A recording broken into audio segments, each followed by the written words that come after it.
All right, let's do another question. Here's a short one from CRISPR. Interesting name, CRISPR, but I'll take it. Okay, you're from South Africa. Well, maybe CRISPR is like John over there. I don't know. He says, "Hi, Trip. I've been a fan for so many years now. Probably 5 years. Amazing, from South Africa. Is there any way you can explain what a high value really is? Is it money? Or what certain characteristics is a high value to you? Because in today's world, it seems like a high value man is like a top tier. And just wondering, thank you, CRISPR." CRISPR, damn, that is a cool name. Really is. I like it. And thank you for listening for so many years. And you're just finally writing in.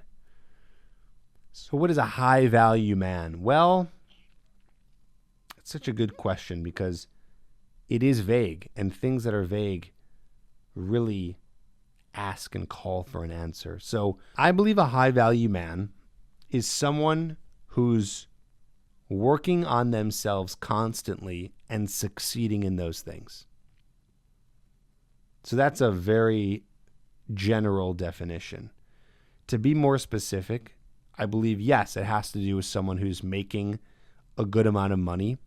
If I had to put a number on it, over 6 figures is a good amount. A high value man is making over 6 figures, and and by the way, that's something that can be worked on. I know that's not necessarily something someone can do right away, but you ask me what's a high value man. They're making 6 figures, but it's not just about the money. They're also working on all the areas of their life. So what are the areas? Here comes the repeat: health, wealth, appearance, and lifestyle. So I just gave you a little bit of what a high value man would look like in the money or wealth category. But also, if we want to dive a little bit deeper, I don't think it's just someone who makes 6 figures, but I mean, a person making $50,000 a year versus 6 figures a year, the person making $50,000 might have a higher net worth because they've invested their money.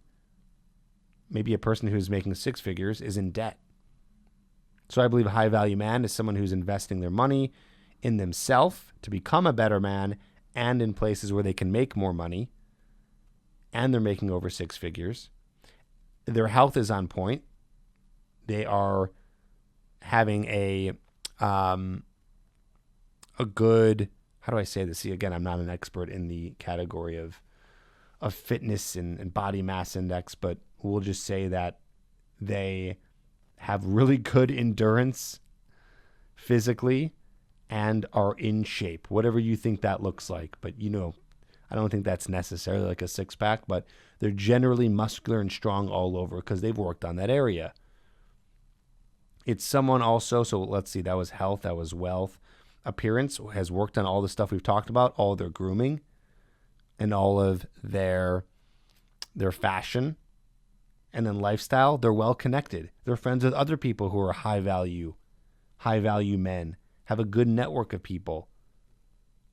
So they're working on all the areas of their life. And then, of course, there's someone who knows how to attract a woman, not because that they have money or because they're good looking, but of course that does help when you're working on your money and your appearance. That absolutely helps with attracting women, but they know how to be more charismatic around women. They know the behaviors. They understand things like the TED system that I talk about quite a bit, which is the attraction formula.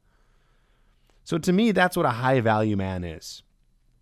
In my opinion, at least. People might think differently, but it's generally you're working on all the different aspects of your life. Right? So lifestyle, you have good relationships, you have a good environment, a good home, you love the place where you live. Your place is, well designed and has good feng shui, so you just absolutely love it. You're well connected. You're working on your health, eating healthy. Your body is healthy. Your mind is healthy. You look your best in your appearance, and you're making a good salary and doing the correct things with your money. So that to me is a high value man, and something I think we should all be trying to strive for. Not because it's superficial by any means, because you will have a happier life when you're working on all those things. Some people working on only a few, and it really fucks you up. You can work all day long and try to make a lot of money, but if that's at the cost of your health or your relationships, you're not going to be very happy. But let's say you decide to just work on your relationships or meeting women or friends, and you don't really care too much about your job and just your relationships. Well, there's a famous quote by copywriter John Carlton: money solves problems that not having money causes. So it's good to have money because you can solve problems. And I don't mean by buying yourself a bunch of shit that makes you feel happy for 2 seconds, but investing in things. You can be purchasing all the things I talked about with grooming and health, and you can invest in coaching, business coaching, dating coaching. You can buy things that will help you, like a therapist, a good gym, a trainer. So money is very important. It's very good for you to have that. And then you don't want to just be focusing on all that and not be focusing on what you look like, because that's going to lower your self-esteem and you're not going to feel good. And it feels good when you look good. So my point here is that you want to be working on everything: health, wealth, appearance, and lifestyle, and working on making sure that you are understanding social dynamics, female nature, so you have the dating part down too.